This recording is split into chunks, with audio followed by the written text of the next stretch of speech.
Bismillahirrahmanirrahim. Assalamualaikum warahmatullahi wabarakatuh. Alhamdulillahi rabbil alamin wa bihi nasta'in ala umurid dunya waddin, wassalatu wassalamu ala asrafil anbiya'i wal mursalin sayyidina wa maulana Muhammadin wa ala alihi wa sahbihi ajmain, amma ba'du. Ya ayyuhalladzina amanu taqullaha haqqa tuqatih wa la tamutunna illa wa antum muslimun. Fa inna asdaqal hadisi kalamullahi ta'ala wa khairal huda huda nabiyyuna Muhammadin sallallahu alaihi wasallam wa syarrul umuri muhdatsatuha wa kullu muhdatsatin fid dini bid'ah wa kullu bid'atin dhalalah wa kullu dhalalatin finnar, amma ba'du. Bapak-bapak, ibu-ibu yang saya hormati, alhamdulillah, mari kita sama-sama memuji Allah, bersyukur kepada Allah atas segala nikmat yang telah diberikan kepada kita. Nikmat iman, nikmat ihsan, nikmat sehat, nikmat Islam, seluruh nikmat harus kita syukuri yang telah Allah berikan kepada kita. Syukur bisa diucapkan, syukur pun bisa dengan hati, tidak diucapkan, dan syukur pun bisa juga dengan perbuatan. Dari ketiga cara mensyukuri nikmat, yang paling afdal adalah menggunakan nikmat tersebut untuk mentaati Allah. Cara mensyukuri nikmat yang paling besar, yang paling benar adalah dengan menggunakan nikmat yang Allah berikan untuk mentaati Allah. Allah berikan kita tangan, gunakan yang baik-baik. Allah pun berikan kita pandangan mata, maka gunakanlah mata ini untuk melihat yang baik-baik. Salawat serta salam semoga tercurahkan kepada junjungan Nabi besar kita Muhammad sallallahu alaihi wasallam, sahabatnya, keluarganya, tabi'in, tabi'ut tabi'in, serta orang-orang yang senantiasa mengikuti risalah Nabi Muhammad hingga akhir zaman. Amin ya rabbal alamin. Alhamdulillah, pertemuan yang lalu sudah kita bahas tentang niat, karena niat ini sangat penting. Niat termasuk syaratnya ibadah. Tanpa niat, ibadah pun tak berpahala. Tanpa niat, ibadah pun tak sah. Sebagaimana sholat, tanpa wudhu, sholatnya pun tak sah. La yaqbalullah sholata ahadikum idza ahdasa hatta yatawadda. Rasulullah bersabda, Allah tidak akan menerima sholat seseorang yang hadas sampai dia berwudu. Begitulah niat. Niat pun harus ada dalam sebuah ibadah, dalam sebuah amalan, dalam sebuah ucapan. Karena begitu pentingnya niat, semua ulama mengarang kitab pertama kali dicantumkan niat. An Ibnu Umar radhiyallahu anhu, dan semuanya tentang niat sampai selesai niat baru hadis berikutnya. Imam Bukhari, Imam Muslim, semua hadisnya diawali dengan niat. Karena tadi niat itu sangat penting. Yang menentukan ibadah diterima dan tidak diterima adalah niat. Kemarin kita singgung bahwasanya niat itu punya beberapa fungsi. Masih ingat? Salah satunya adalah membedakan satu amalan dengan amalan yang lain. Membedakan satu amalan dengan amalan yang lain. Seseorang datang ke masjid, belum sholat maghrib, datangnya jam 9. Jam 9 datang ke masjid, ya jam 9 malam ya. Belum sholat maghrib, dari Jakarta. Dari Jakarta sampai Masjid Mustaqim jam 9. Tapi dia dalam hati niat sholat isya. Sholat isya. Kemudian di tengah perjalanan rakaat kedua, bukan perjalanan safar, rakaat kedua teringat kalau belum sholat maghrib, apakah boleh seseorang mengganti niat untuk sholat maghrib? Kemarin kita sampaikan banyak pendapat, salah satunya tidak boleh. Selesaikan dulu sholat isyamu, nanti habis itu qadha sholat maghrib. Memang ada pendapat yang mengatakan rubah sholat isyamu menjadi sholat maghrib. Tapi kita bahas kemarin, niat itu adalah harus ada di awal ibadah. Dari rumah itu udah nawaitu usolli sholat maghrib dari rumah itu, kok tiba-tiba sampai masjid sholat isya, ya nggak sesuai dengan tujuan. Seperti itu. Jadi memang ada perbedaan ulama. Ambil saja yang paling mudah, yaitu niat harus ada sejak awal ibadah. Sejak awal ibadah harus ada. Nggak boleh seseorang mengganti. Contoh lain, seseorang sholat, seseorang puasa Senin Kamis. Senin Kamis hari ini, atau nawa itu apa? Puasa Senin Kamis apa toh niatnya? Nggak pernah niat. Bukan nggak pernah niat, nggak pernah diucapkan. Intinya besok pagi mau puasa hari Senin misalnya. Tapi pas zuhur teringat kalau punya hutang Ramadan, tiba-tiba mengganti puasa Seninnya menjadi puasa hutang, bayar hutang. Karena lumayan lah bayar hutang atau wajib. Nah itu termasuk nggak boleh, karena niatnya baru zuhur. Karena niat dari paginya apa? Puasa sunnah, dia nggak boleh mengganti niat. Itu pendapat yang paling mudah dihafal dan diingat. Seperti itu saja. Gitu ya, kita sampaikan. Salah satunya fungsi niat adalah membedakan ibadah yang satu dengan ibadah yang lain. Seseorang bersedekah pakai niat. Seseorang, tahu kemarin niat ya? Keinginan. Niat itu keinginan seseorang untuk melakukan sesuatu, disebut dengan niat. Maka nggak mungkin orang tiba-tiba ngampleng, nabok gitu. Kalau nggak ada niat tuh nggak mungkin. Pasti ada niat bercanda, niat akrab, seperti itu. Intinya niat itu apa? Keinginan seseorang untuk melakukan sesuatu, maka disebut dengan niat. Semakin benar niat seseorang, semakin besar pahalanya. Kemarin juga kita sampaikan, pahala itu ada dua. Jadi seseorang sholat maghrib mendapatkan dua pahala. Yang pertama pahala sholat maghrib, yang kedua pahala niat sholat maghrib. Jadi dua pahala. Bukan sholat maghrib saja, tapi niat sholat maghrib itu dapat pahala. Gampangannya seseorang niat tahajud. Niat tahajud, qadarullah kesiangan bangun jam 5 pas subuh. Jadi tahajudnya lewat, witirnya lewat. Mendapatkan pahala tidak? Ya mendapatkan pahala niat tadi. Tapi tidak mendapatkan pahala amal. Sawabul amal wa sawabun niyah, dibedakan. Gitu ya, kita sampaikan juga, sudah kita sampaikan bahwasanya mendapatkan pahala itu ada dua cara, dengan cara melakukan perbuatan, dengan cara niat yang benar. Niat yang benar tadi. Kemudian fungsi berikutnya adalah membedakan atau memperbesar pahala. Semakin ikhlas, semakin benar amalan seseorang, maka pahalanya itu semakin besar. Wa kam min amalin yusaghiruhun niyah, wa kam min amalin kabirin yusaghiruhun niyah, wa kam min amalin sagirin yukabbiruhun niyah. Betapa banyak amal seorang hamba yang begitu besar, umroh haji, namun pahalanya sangat sedikit, itu karena niatnya.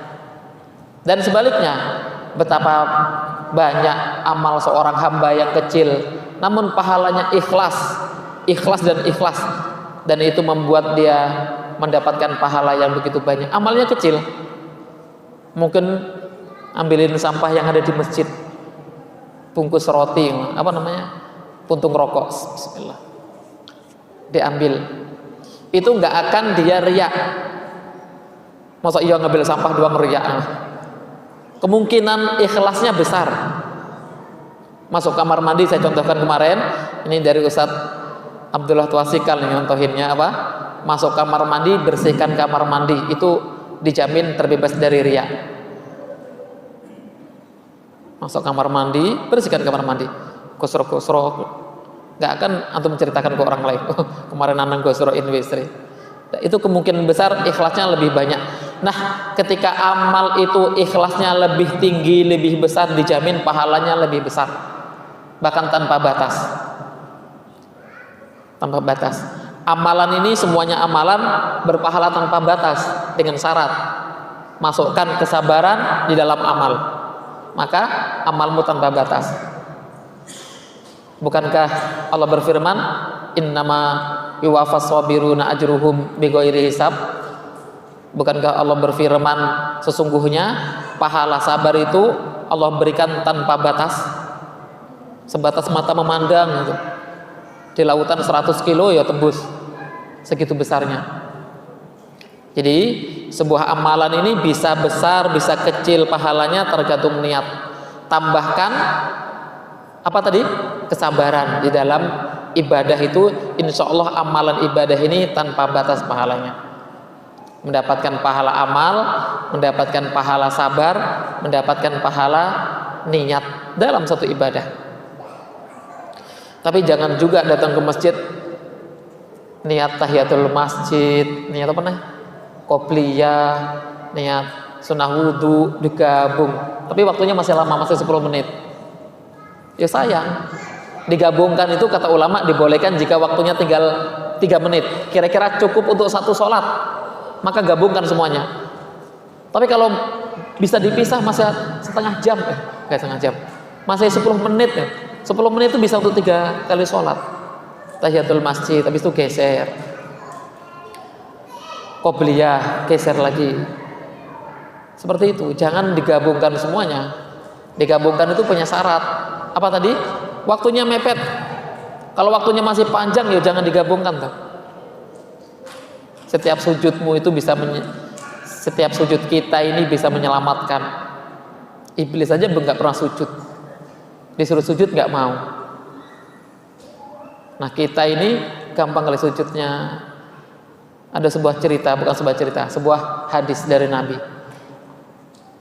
Sahabat melaporkan kehilangan Nabi. Suatu hari sahabatnya kehilangan Nabi. Jam 9 pagi dicari nggak ada, jam 10 nggak ada. Mana Nabi ini? Siapa yang melihat Nabi? Nabi naik bukit. Akhirnya sahabatnya nyusul. Ternyata pas ketemu Nabi, sahabat sedang sujud. Sahabat mau Nabi Muhammad sedang sujud. Ditungguin 30 menit, 1 jam, terus 2 jam. Baru Nabi Muhammad pulang. Sujudnya 2 jam. Perkiraan di hadis itu 2 jam. Karena saya mengira Nabi Muhammad wafat, kata sahabat ini. Saking lamanya apa?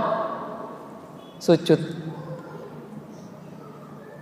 Saking lamanya sujud Nabi Muhammad, dikira sahabat wafat. Suatu hari sahabat kehilangan Nabi, ternyata sedang sujud. Ibadah terdahulu sujud. Umat-umat terdahulu sholat juga, namun nggak seperti kita sholatnya. Mereka puasa juga, tapi nggak seperti kita mungkin puasanya. Jadi mereka melakukan sujud. Gitu ya teman-teman, sudah saya sampaikan. Kalau bisa sholat cukup 2 rakaat, 4 rakaat, tapi yang lama. Jangan buru-buru. Hayat itu Allahu Akbar. Allahumma ba'id baini wa baina khotoyaya kama ba'adta bainal masyriqi wal. Dihayati itu, minta dijauhkan dari dosa tapi penuh dosa. Minta dijauhkan dari dosa itu setiap sholat. Allahumma ba'id baini wa baina khotoyaya kama ba'adta bainal masyriqi wal maghrib. Ya Allah, jauhkan hamba dan dosa sejauh timur dan barat. Minta dijauhkan dosa tapi nggak terlaksana.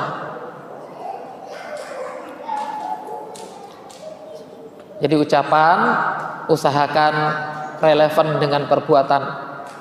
Nabi Muhammad ucapan wahyu, perbuatan lebih wahyu lagi.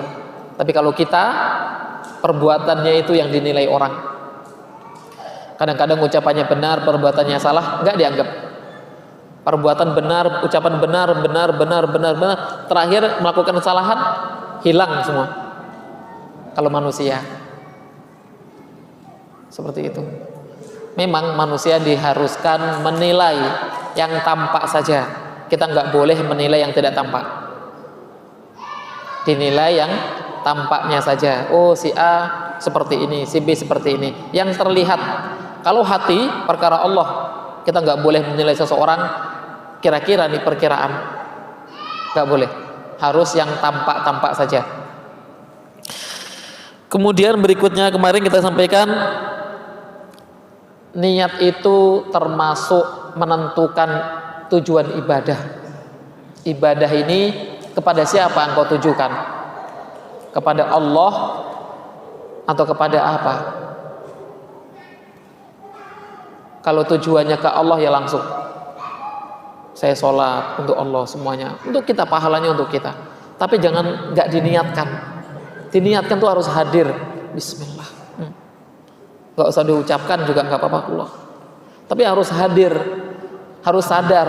Jangan sholat tiba-tiba ada tahiyatul. Tadi ngapain itu 10 menit? Pikiran melayang-melayang. Padahal isi sholat itu doa semua. Allahu Akbar, Allahumma ba'id baini, Al-Fatihah. Misalnya yang dibaca Al-Falaq, doa minta perlindungan. Rukuknya subhana rabbiyal azimi, maha suci engkau ya Allah. Karena persiapan mau minta lagi. Sami Allahu liman hamidah rabbana walakal hamdu ya Rabb, seluruh pujian ini saya persembahkan untukmu. Semuanya. Salat isinya doa, doa, doa, doa. Maka di sana ada doa yang disyaratkan dibolehkan angkat tangan. Ada doa yang tidak perlu angkat tangan. Ada yang disunahkan angkat tangan, ada yang nggak angkat tangan. Salah satunya ketika sholat, antum boleh aja Allahumma ba'id baini wa baina khotoyaya. Pas kapan? Baina adzanaini, di antara dua adzan. Boleh engkau berdoa seperti itu, diangkat tangannya. Lebih khusyuk, mejem juga boleh. Yang nggak boleh tuh sholat mejem terus, nah itu nggak boleh. Lihat sesekali, tapi mejem sesekali boleh. Tapi nggak terus-terusan ya, dari awal sampai akhir mejem, enggak juga. Berdoa menjam juga boleh, menyendiri juga boleh, pakai bahasa Indonesia boleh, bahasa Arab boleh. Tapi syaratnya tadi harus sadar ketika minta itu. Gitu. Jangan sampai tidak sadar, mintanya surga tapi kesebut finari jahannam khalidina fiha. Kacau nanti. Gitu. Jadi harus sadar apa yang diucapkan dan apa yang dikerjakan.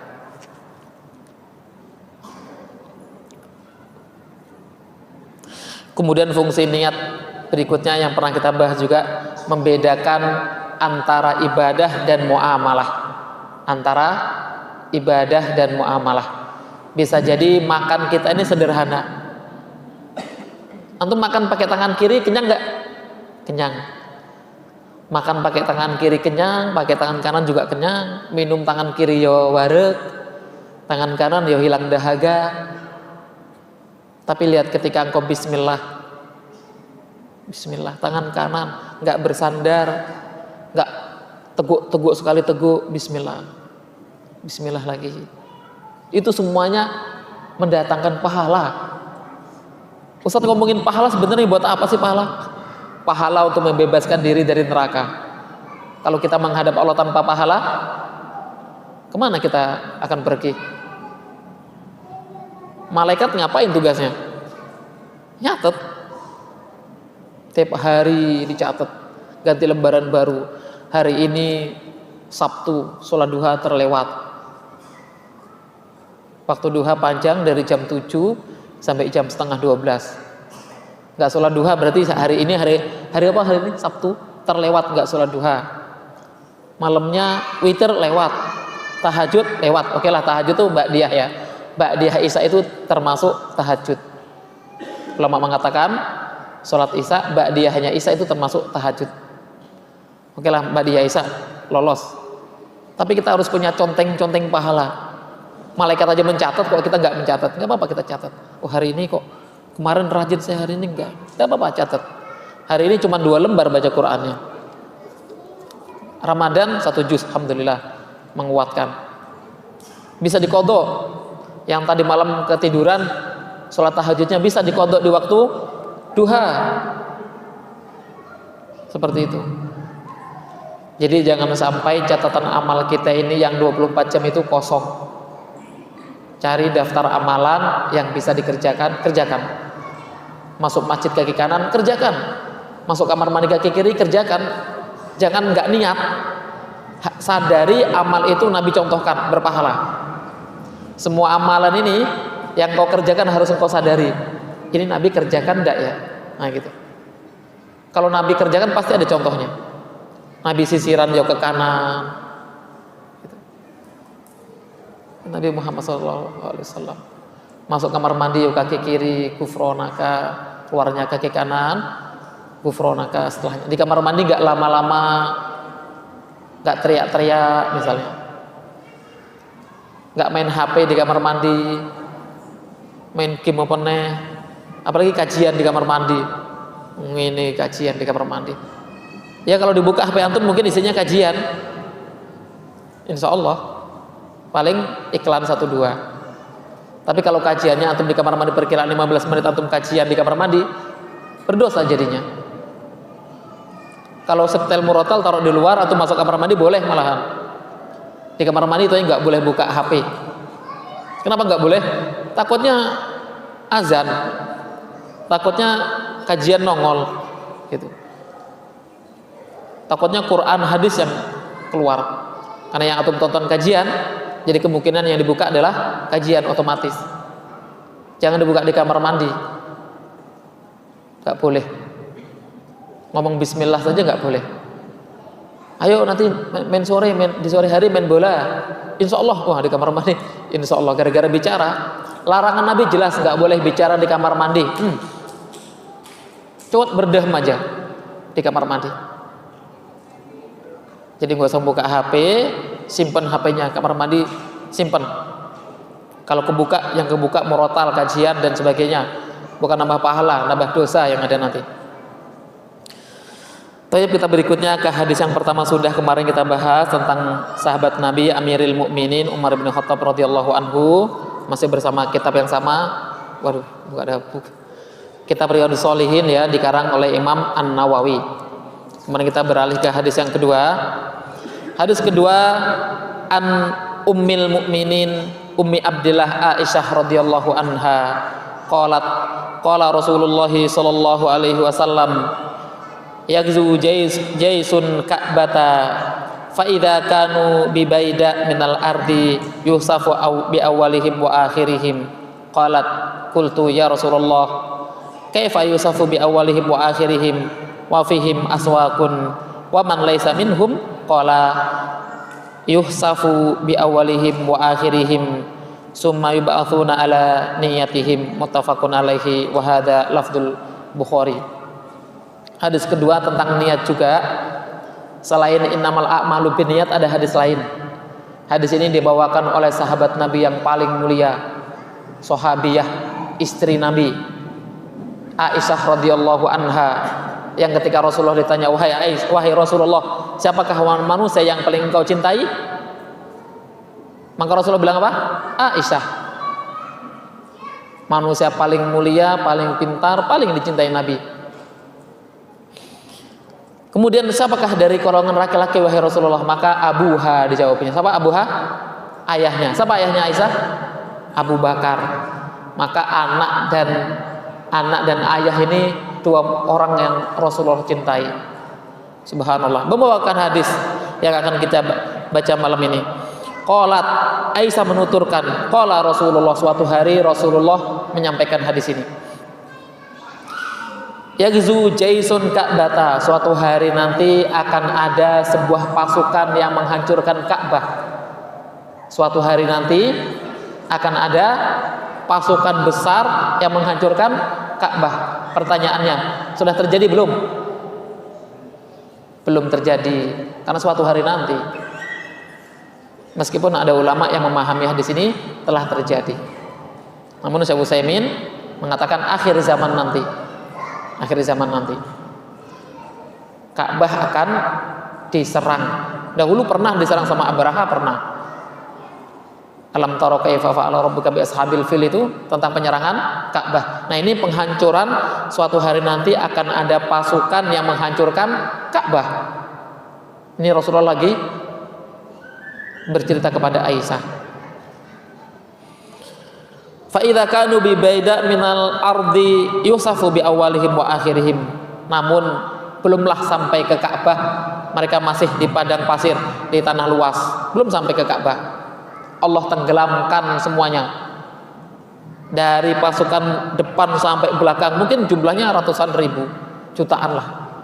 Kalau cuma sedikit, bahasanya nggak seperti ini, nggak awaluhum wa akhiruhum.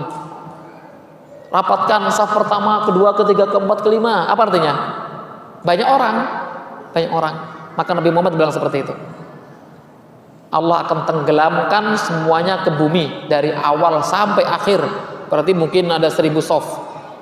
Satu sofnya 1000 kali 1000 1 juta. Lumayan banyak ini, Masya Allah. Jadi manusia sebanyak itu Allah tenggelamkan ke bumi.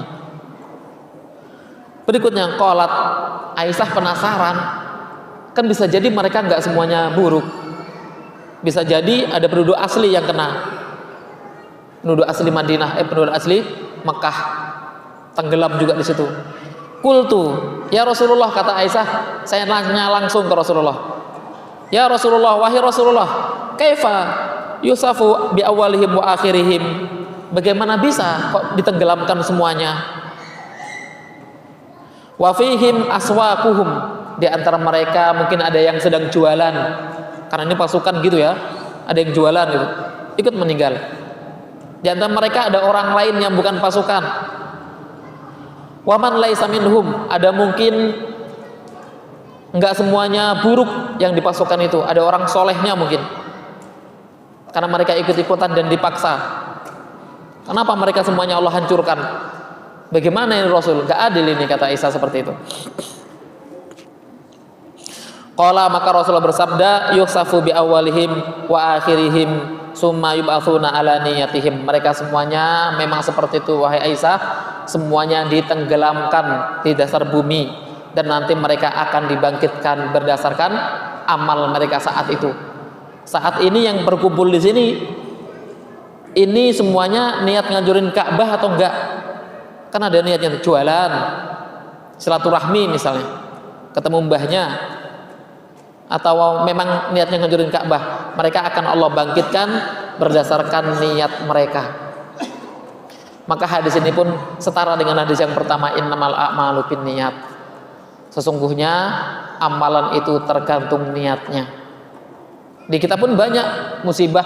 Ketika musibah itu turun, bukan menimpa orang-orang buruk saja, menimpa semuanya. Tahun 2004 tsunami di Aceh, 100.000 orang meninggal. Pelakunya 1-2 orang aja yang bermaksiat, tapi 100.000 orang hilang dalam beberapa menit saja. Bantuan gak bisa masuk, setelah beberapa hari baru masuk. Mayatnya diambil, lepas tangannya, lepas kakinya. Itu terjadi di Aceh, karena bantuan baru masuk 3 hari setelah kejadian. Kalau kita lihat, mereka gak semuanya buruk. Yang diberita yang buruk-buruk mungkin yang lagi malam 25 Desember ya, 25 Desember toh, mungkin orang-orang. Tapi karena masyarakatnya nggak amar ma'ruf nahi mungkar, nggak mencegah, Allah semua kena. Selang setahun di Jogja tahun 2007 gempa bumi, ribuan orang pun meninggal, termasuk pondok kami Islamic Center bin Bas, hancur porak-poranda. Yang meninggal alhamdulillah nggak ada, cuman ya roboh, masjid sebesar ini roboh, menimpa kami yang sedang halakoh Quran jam 6 kurang 5 menit. Karena ustadznya nggak lari, saya pun nggak ikut lari, masih bertahan. Kemudian semakin besar ya sudah, ustadznya lari, kami lari, ininya ambruk. Saking ngerinya gempa itu ya, 1 menit loh gempanya itu, 1 menit. Itu kami berdiri di lapangan tuh nggak bisa, langsung tiarap semuanya. Masya Allah, goyang-goyang seperti ini. Belakang sedikit SMA 1 Piyungan lenyap, ambruk. Karena kalau pondok kami ambruk duluan. Jadi kami lihat ke orang lain, bukit-bukit pada longsor. Belakang kami bukit, longsor itu semuanya. Dan suaranya itu gemuruh, udah kayak kiamat itu. Nggak ada saat itu yang nggak takut. Suara kaca itu di mana-mana pecah, karena dia goyangannya kencang. Krek, krek. Pak Denny ada di situ, ada.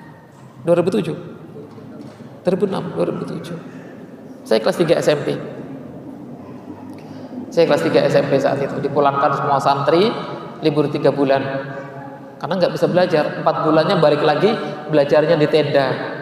Tenda bantuan yang untuk Muzdalifah itu loh. Belajar di situ sampai setahun 2 tahun baru dibangun ulang. Jadi ketika musibah itu turun, semuanya kena. Semuanya kena. Malamnya sesajen. Padahal orang-orang sedang menyelamatkan diri dari kota ke pantai. Kenapa? Di kota Gunung Merapi sedang meletus. Sedang meletus. Akhirnya abu bertebaran di mana-mana.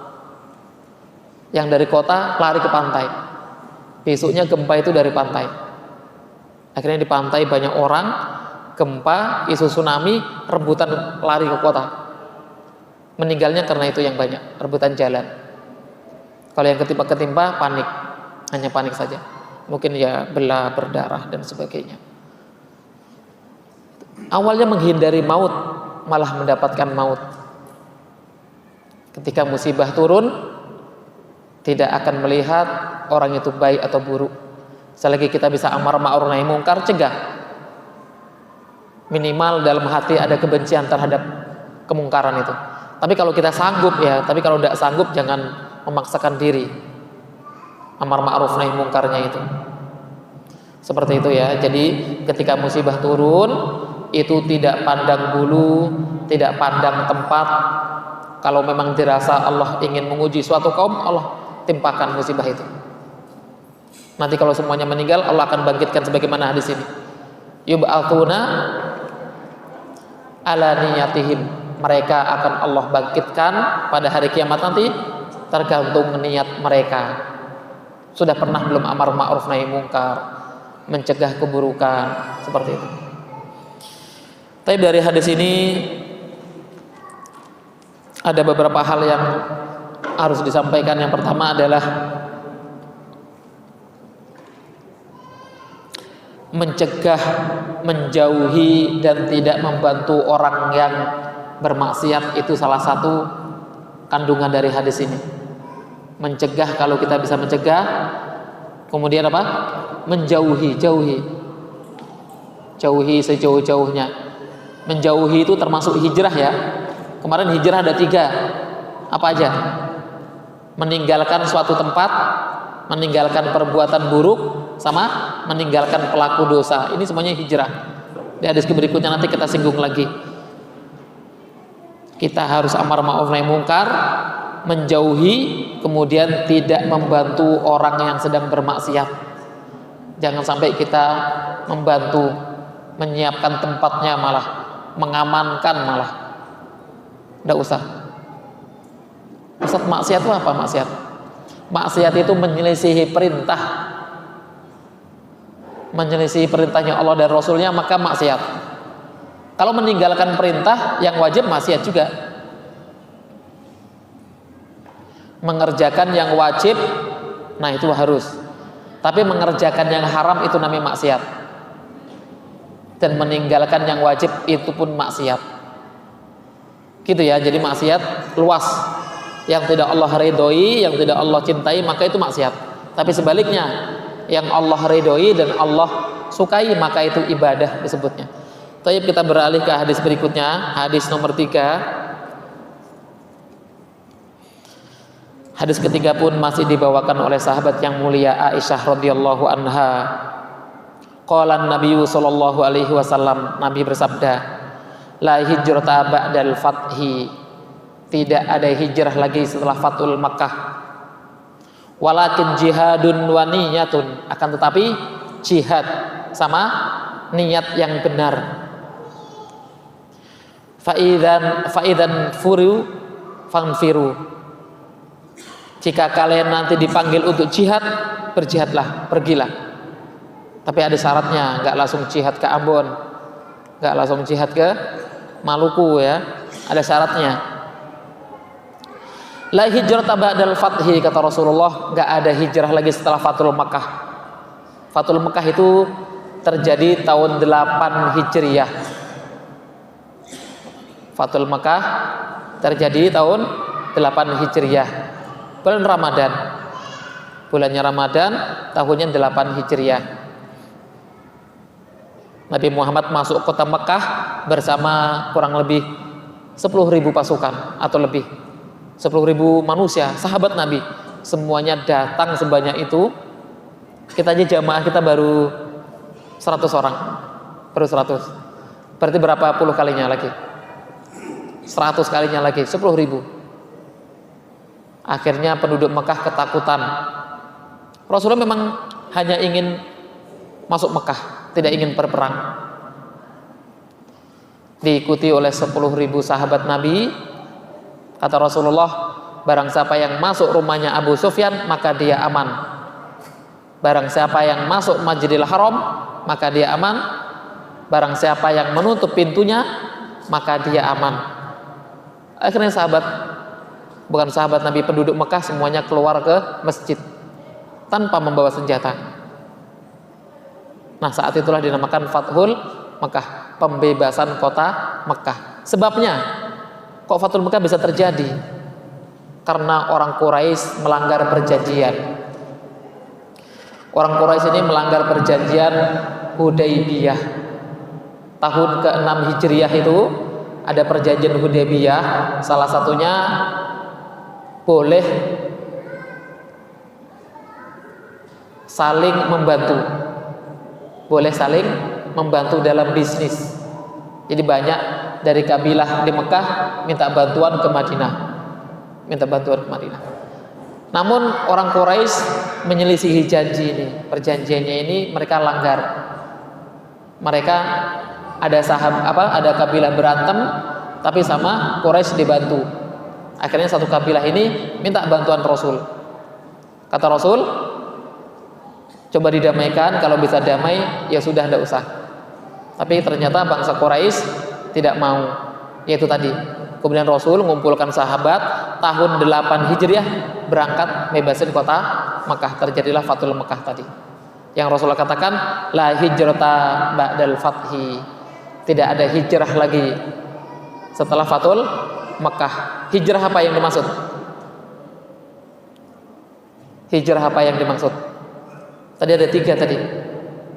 Tempat, amal, sama orangnya. Maka ini hijrah tempat. Karena yang namanya Mekah tidak akan berubah menjadi lebih buruk, akan menjadi lebih baik lagi. Kalau kita ke Mekah itu namanya bukan hijrah, safar, pergi. Hijrah itu meninggalkan tempat yang buruk menuju tempat yang baik. Tapi kalau kita ke Mekah nggak dibilang hijrah, tapi dibilang safar. Karena Mekah ini akan menjadi tempat terbaik. Mekah dan Madinah menjadi tempat terbaik. Jadi orang-orang yang pindah ke Mekah, pindah ke Madinah nggak disebut hijrah, nggak disebut hijrah. Apalagi mereka cuma pindah dari kota Mekah ke kota Madinah, gitu ya. Tapi kalau hijrah yang amal itu akan ada sampai hari kiamat. Seseorang harus meninggalkan yang buruk menuju yang baik. Itu namanya hijrah amal. Akan ada sampai hari kiamat. Hijrah amal itu. Thayyib. Ini kelihatannya masih bingung kata-kata hijrah. Ada ikhwan baru hijrah, ukhti-ukhti baru hijrah. Bahasanya hijrah. Iya, secara bahasa artinya si ikhwan ini baru meninggalkan hal buruk menuju hal baik. Si akhwat ini pun sama, baru meninggalkan hal buruk menuju hal baik. Maka didukung yang seperti ini. Dibela, jangan malah dicibir. Lihat akhwat bercadar, ninja lewat. Lihat ikhwan kita celananya ngatung, kebanjiran. Nah, yang lisannya seperti itu pada hari kiamat, saya yakin dia gak akan bergeming pada hari kiamat. Tapi kalau nggak suka ya silakan saja tidak suka. Tapi jangan apa? Jangan disampaikan di lisan. Karena Nabi sendiri, Nabi dan para sahabatnya seperti itu. Para sahabat Nabi ketika turun ayat hijab, itu Aisyah dan para sahabiah lain ngambil hordeng, ditutupi seluruh tubuhnya. Kayak kepompong itu mereka. Kayak kepompong. Dulu zaman revolusi manusia tanpa baju, Nabi Adam tanpa baju, dapatlah selembaran daun untuk nutupi aurat. Sekarang manusia semakin lengkap itu berarti semakin berbaju. Akhwat itu semakin tertutup berarti semakin modern. Tapi kalau dia udah buka-bukaan berarti kembali ke zaman batu, berarti sedikit demi sedikit. Karena dari awal tanpa baju, sekarang pakai baju kok dikurang-kurangi sedikit-sedikit, berarti akan menuju zaman batu lagi. Yang kita contoh ini sahabat Nabi dan Nabi. Yang kita contoh ini cuma dua orang ini, sahabat Nabi dan nabinya. Kalau ulama kalau mencontoh sahabat Nabi, kita contoh. Ustadznya pun seperti itu. Kalau memang ustadznya mencontoh Nabi, kita contoh. Dari mana taunya Ustadz? Dari hadis Nabi. Ribuan hadis terpampang di depan kita.